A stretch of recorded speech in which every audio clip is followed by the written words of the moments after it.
Iconic fashion mula sa mga upcycle dresses. Yan ang binida ng mga nagagandang kandidata sa ginanap ng Miss Philippines Earth 2026. Para sa buong detalye, let's all watch this.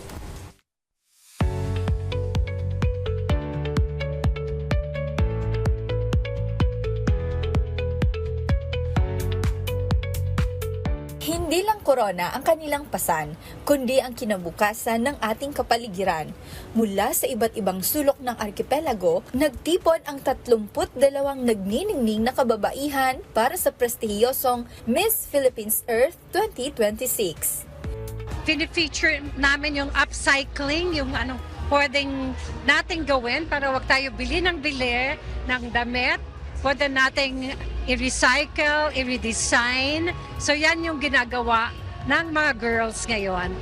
Bitbit ang kultura ng kanilang mga rehiyon. Unang ipinamalas ng mga natatanging pambato ang kanilang pagiging malikhain sa upcycling casual chic competition, kung saan ang mga patapong materyales ginawang high fashion masterpieces. Sa ilalim ng paggabay ng Department of Environment and Natural Resources, muling pinatunayan ng pageant na ito na hindi lang ito simpleng patimpalak ng ganda.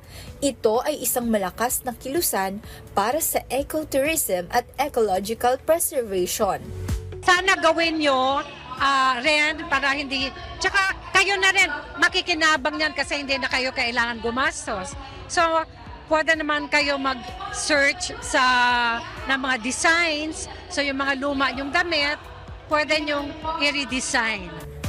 Ang nasabing event ay hindi lamang pagtatanghal ng ganda ng mga Filipina, kundi isang paalala na ang mga simpleng patapong gamit ay pwede muling buhayin at gawing obrang maestra, dahil ang pinaka nagniningning na corona ay ang koronang may malasakit sa ating planeta.